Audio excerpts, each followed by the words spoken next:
Okay, dear students, today we will start the session number 3 of power revision of salary chapter. और इसमें हम लोग आज जो टॉपिक है हम लोगों का सबसे पहले यहां से स्टार्ट करेंगे। ऑल एम्प्लॉय, वो चाहे स्पेसिफाइड एम्प्लॉय हो या नॉन स्पेसिफाइड एम्प्लॉय हो, सभी एम्प्लॉय के हैंड में टैक्स फ्री जो परक्यूजिट्स होता है, टैक्स फ्री परक्यूजिट्स मतलब ये टैक्सेबल नहीं होता है, ऐसे परक्यूजिट्स के बारे में हम लोग डिस्कशन करेंगे। Number 1, telephone provided by employer at employee residence. Employee के रेसिडेंट पे एम्प्लॉयर अगर टेलीफोन प्रोवाइड करेगा, ये टैक्स फ्री परक्यूजिट्स है। Privileges passes and ticket granted by Indian railway to its employee, tax free perquisites है ये। Transport facilities provided by an employer engaged in the business of carrying on passengers or goods to his employees. Transport facilities provided by an employer engaged in the business of carrying of passenger or goods to his employee। Transport facility provide कर रहा है वैसी company जो passenger और goods को carry करने के business में एंगेज है, तब अपने एम्प्लॉय को ही वो सर्विस प्रोवाइड करेगा, वह उसके एम्प्लॉय के लिए टैक्स फ्री बोला जाएगा, टैक्स फ्री परक्यूजिट्स बोला जाएगा। Employer's contribution to staff group insurance scheme, staff group insurance scheme में अगर एम्प्लॉयर कंट्रीब्यूट करेगा, इसको हम लोग टैक्स फ्री परक्यूजिट्स बोलते हैं।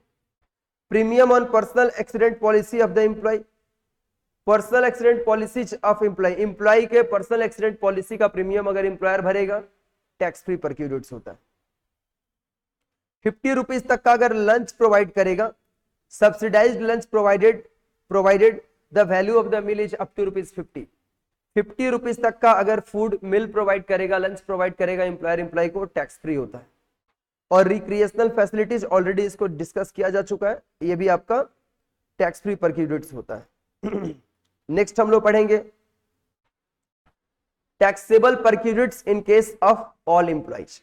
रेंट फ्री एकोमोडेशन, RFA, बहुत अच्छे से मैंने लास्ट डे में आपको बता रखा है रेंट फ्री एकोमोडेशन के बारे में। Payment by the employer, payment by the employer, भाई दिक्कत नहीं है ना आप लोगों को?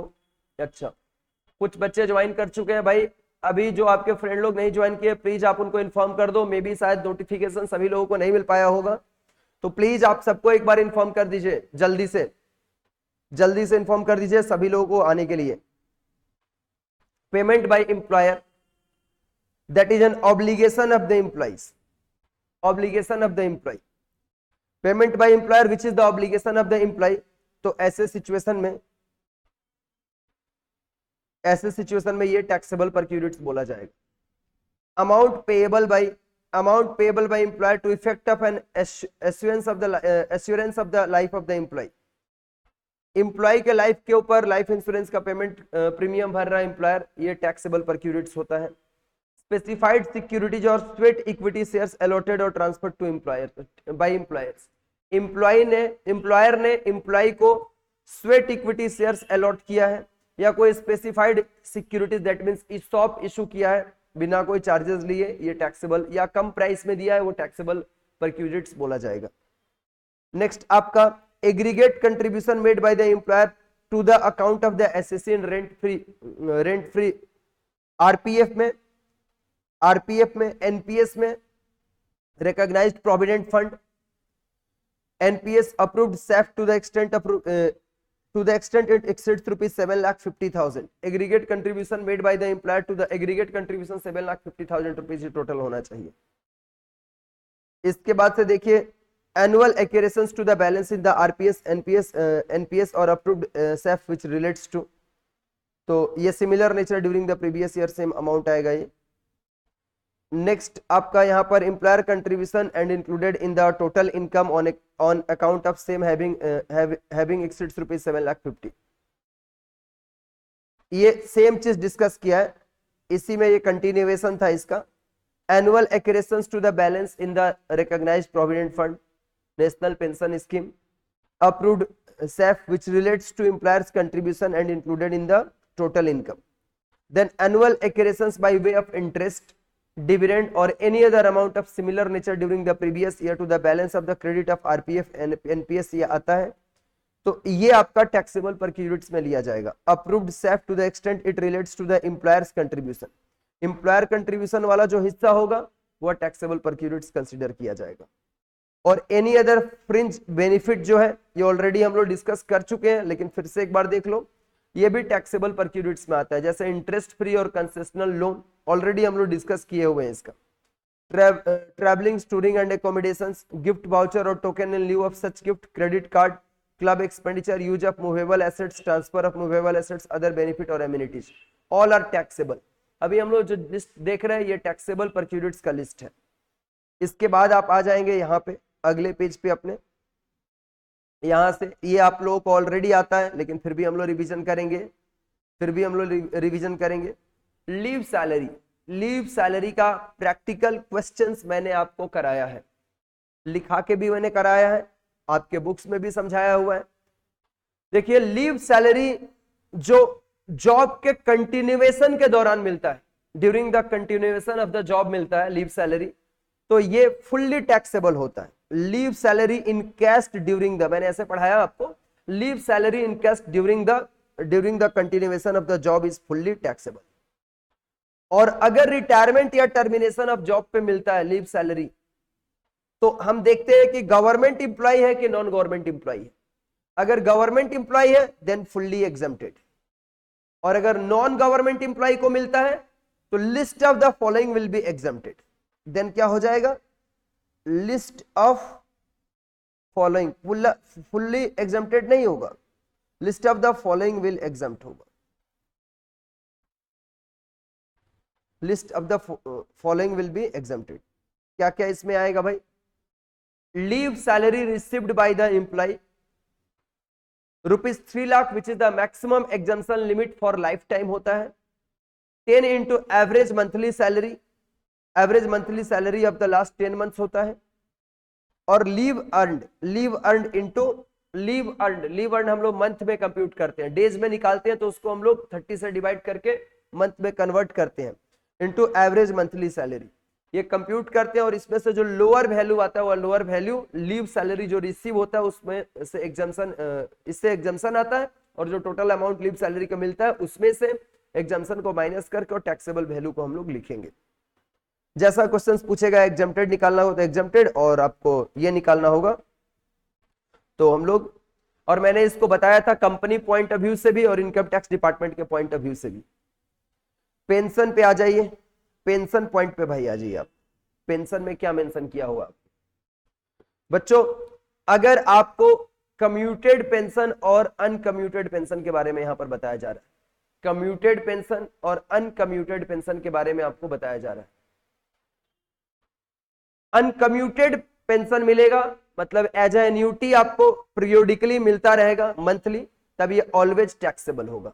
Uncommuted pension is always taxable. Commuted pension if received by the government employee exempt होता है।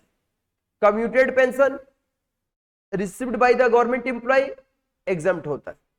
लेकिन अगर वही कम्यूटेड पेंशन क्या होता है, जो लंप सम में एक बार मिलता है उसको कम्यूटेड पेंशन बोलते हैं। तो यही कम्यूटेड पेंशन अगर किसी नॉन गवर्नमेंट एम्प्लॉय को मिलता है, अगर कोई नॉन गवर्नमेंट एम्प्लॉय इसको रिसीव करता है, देन ये चेक करते हैं कि क्या इस एम्प्लॉय को ग्रेचुइटी भी मिल रहा था, यस, देन हम लोग ये फाइंड करें कि कितना एग्जम्पशन होगा, how much amount will be exempted.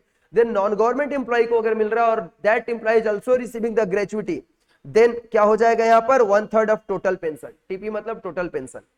और if he is a non-government employee and gratuity is not received by that employee, then half of the total pension will be the exempted amount होगा।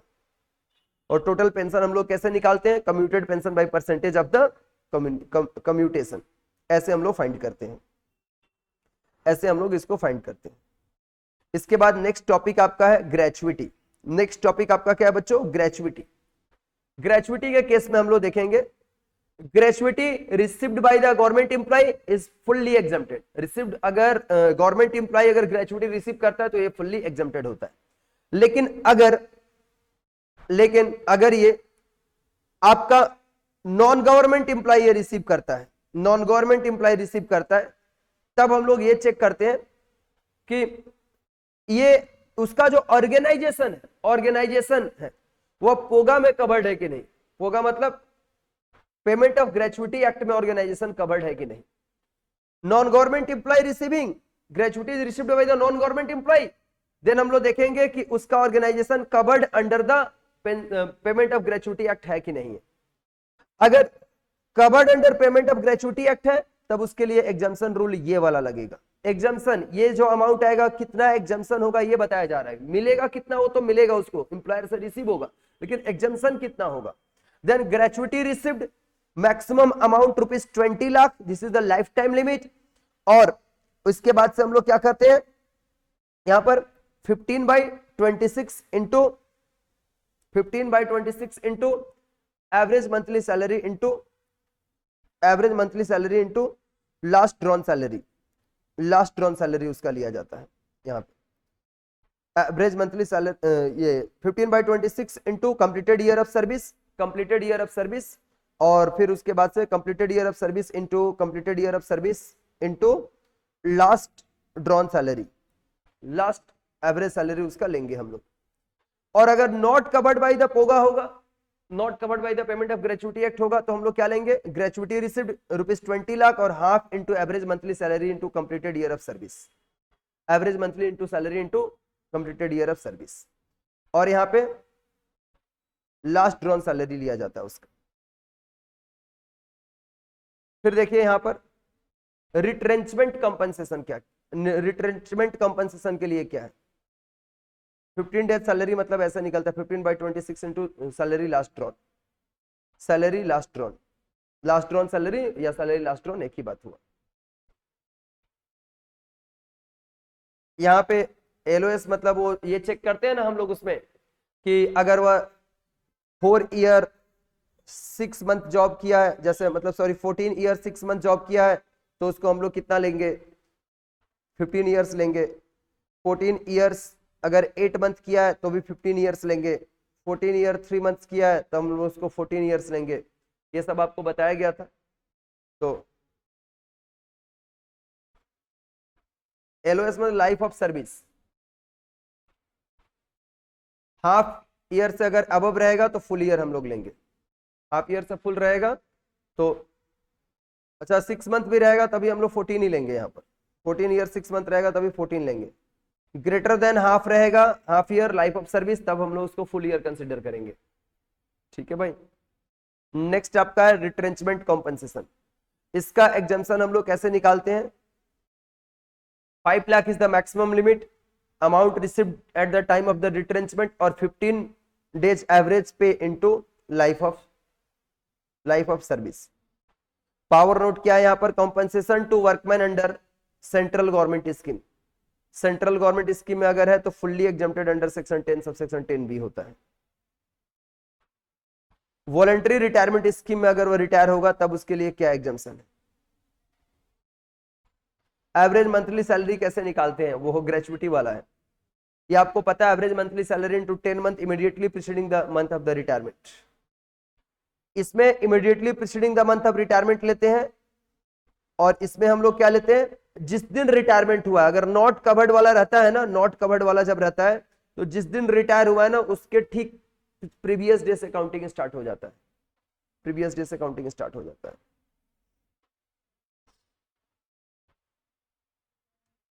Next, compensation received on voluntary retirement scheme section 10 subsection 10C में इसका exemption है।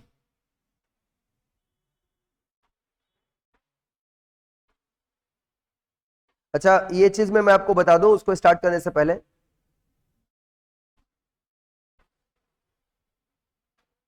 Defence personnel को कोई gratuity मिलता है exempt होता है। डिफेंस आर्मी का अगर कोई पर्सन है उसको अगर ग्रेचुइटी मिलता है एग्जम्प्टेड होता है। Gratuity received during the period of service fully taxable होता है। अगर ड्यूरिंग द सर्विस आपने ग्रेचुइटी का अमाउंट रिसीव किया तो फुल्ली टैक्सेबल होगा। और exemption of gratuity is available even if the gratuity is received by the widow children of the deceased employee. Employee मर गया और उसके विडो और चिल्ड्रंस को अगर ग्रेचुइटी का मनी मिलता है तो उसमें भी उनको एग्जाम्पशन मिलता है, जो कि आपको income from other source head में क्लियर किया गया। ऑलरेडी क्लियर है ये वाला, income under the head income from other source में। वॉलंटरी रिटायरमेंट स्कीम में आइए, देखिए यहाँ पर क्या लिखा है आपको, voluntary retirement scheme under section 10 subsection 10C। 5 lakh rupees तक का एग्जाम्शन अवेलेबल होगा अगर ये कंडीशन सेटिस्फाई होगा। तो कंडीशन नंबर 1 क्या है? Amount received on VRS should not exceed A और बी, ए और बी से ज्यादा नहीं होना चाहिए। 3 month salary for each completed year of service, 3 month salary for each मतलब 3 month salary for each completed year of service और salary at the time of retrenchment into balance month of the service left before retrenchment, कितना महीने का और service आपका रह गया था। यहाँ पे नीचे आपको सब दिखाया गया उसको, उसके बारे में। रिट्रेंचमेंट कॉम्पनसेशन के ऊपर थियरी लिखने ही ज्यादातर केसेस में आता है, तो आप ये जो सेक्शन है ना, इसको बहुत अच्छे से बुक्स में मैंने एक्सप्लेन भी करवाया था। तो आप जब इसे करें ना, तो आप जरूर से बुक्स को एक बार टच करें, क्योंकि इसका थियरी डिटेल में लिखने आपको आ सकता है। That is important topic for the theory purpose. Practical के चांसेस यहां से कम है। इसके बाद नेक्स्ट आपका है national pension scheme, NPS, national pension scheme. Scheme क्या है? Employer contribution equal to 10% of salary, same contribution is made by the employer. Employee contribution कितना होता है? नेशनल पेंशन स्कीम में एम्प्लॉय का कंट्रीब्यूशन 10% ऑफ सैलरी होता है, उतना ही अमाउंट एम्प्लॉयर भी एम्प्लॉय के लिए कंट्रीब्यूट करता है। सेम अमाउंट एम्प्लॉयर भी एम्प्लॉय के लिए कंट्रीब्यूट करता है। टैक्स क्या है? एम्प्लॉयर कंट्रीब्यूशन जो होता है ना, यहां पर टैक्स ट्रीटमेंट इसका क्या है? टैक्स ट्रीटमेंट लिख दो, इसका टैक्स ट्रीटमेंट क्या है? एम्प्लॉयर्स का जो कंट्रीब्यूशन होता है, एम्प्लॉयर्स की जो कंट्रीब्यूशन होती है, इसको फर्स्ट हम लोग क्या करते हैं? First included in salaries of employee, employee का सैलरी में पहले हम लोग उसको ऐड करते हैं, और फिर deduction is given under section 80 CCD up to 10% और 14% of the salary. Employees contribution equal to deduction 10% of the salary under section 10 80 CCD 1, employees contribution का। यहां पर 80 CCD 2 में मिलता है अप टू 10% और 14% ऑफ द सैलरी। मैच्योरिटी इसका कब होता है? Pension received out of aforesaid amount taxable to recipient, recipient के हैंड में टैक्सेबल होता है मैच्योरिटी पीरियड पे, मैच्योरिटी पीरियड पे इनके हैंड में टैक्सेबल होता है। और मैं आपको जो सैलरी का आपका ये है, क्या बोलते हैं, तो बहुत जल्दी कंप्लीट हो गया आज का। सैलरी में जो आपका ये होता है ना, क्या बोलते हैं उसको, अरे इधर मैंने लास्ट डे बताया था, just wait, standard deduction under salary 50,000 rupees होता है। ये एमसीक्यू में पूछता है बहुत बार, तो आप इसको याद रखोगे। और फिर आपको अभी क्या करना है? अभी आपको क्या करना चाहिए और भी अच्छे से अपने को प्रिपेयर करने के लिए? आपके इंस्टीट्यूट के बुक्स में, आपके इंस्टीट्यूट के बुक में, आइदर आप सीए के स्टूडेंट हो या फिर सीएमए के हो, कोई दिक्कत नहीं है इससे। आपके इंस्टीट्यूट के बुक में ग्रेचुइटी के ऊपर छोटे प्रॉब्लम सम्स है, लीव इनकेसमेंट के ऊपर है, आपका पेंशन के ऊपर, इसके ऊपर सम है। ये सारे सम्स को एचआरए के हाउस रेंट अलाउंस के ऊपर क्वेश्चंस दिए गए हैं। फिर आपका टोटल सैलरी के भी सम्स दिए गए। तो ये जो 3-4 टाइप का मैंने सम्स बताया है, ग्रेचुइटी में भी 2 टाइप है, leave, pension, HRA, total salary और रेंट फ्री एकोमोडेशन का क्वेश्चंस। मेरी बात ध्यान से सुन लो, जरूरत पड़े तो आप इसको लिख के रख लो। इनके ऊपर कराए गए जो सम्स हैं इंस्टीट्यूट के बुक्स में आपके, वैसे क्वेश्चंस को उठा करके आपको अभी फिलहाल तुरंत सॉल्व कर लेना है। तुरंत मतलब जब भी आप ये क्लास कंप्लीट हो गया, हमारा सैलरी का जो रिवीजन था ये कंप्लीट है। हाँ, मैंने बोला आपको कि मैं प्रैक्टिकली मैं भी कुछ क्वेश्चन सिलेक्शन कर रहा हूं, लेकिन अभी मैं नहीं कराऊंगा, जब मैं उसका अलग से मैं कराऊंगा, मतलब फिर से मैं एक क्लास लूंगा जिसमें प्रैक्टिकल क्वेश्चंस आपको सैलरी का कराया जाएगा। समझ में आया? तो उसमें मैं आपको ये करा के दूंगा, और जब हम लोग नेक्स्ट डे मिलेंगे तो या तो दूसरा सब्जेक्ट या तो फिर दूसरा हम लोग टॉपिक को रिवीजन करना स्टार्ट करेंगे, अगर टैक्स में ही हम लोग रिवीजन स्टार्ट करते हैं तो इसमें और ज्यादा कुछ है नहीं। लेकिन इसके प्रॉब्लम सम्स इंस्टीट्यूट के बुक वाला, आपके जो भी इंस्टीट्यूट है कोई फर्क नहीं पड़ता है, आप अपने इंस्टीट्यूट बुक के इन टॉपिक्स का, ग्रेचुइटी का जितना भी सम्स है, ऐसा नहीं कि एक कर लो दूसरा छोड़ दो, ग्रेचुइटी का, लीव इनकेसमेंट का, पेंशन का, एचआरए का, टोटल सैलरी का और रेंट फ्री एकोमोडेशन के 2 क्वेश्चन है तो 2, 4 है तो 4, 1 है तो 1। ये टॉपिक के क्वेश्चंस आप जरूर से प्रैक्टिकली अपने कॉपी में बना जाओ। आपके एग्जाम्स में इसके क्वेश्चंस जरूर रिलेट करता हुआ आपको मिलेगा। ठीक है, चलिए आज का सेशन बहुत छोटा था, यहीं पे स्टॉप करते हैं, फिर मिलेंगे अगले सेशन में आपसे। तो अगले सेशन में हम लोग मिलते हैं नए टॉपिक के रिविजन के साथ। आप सारे चैप्टर्स को एज पर इंस्ट्रक्शंस आप रिवीजन करते जाइए। Thank you so much everyone, all the very best.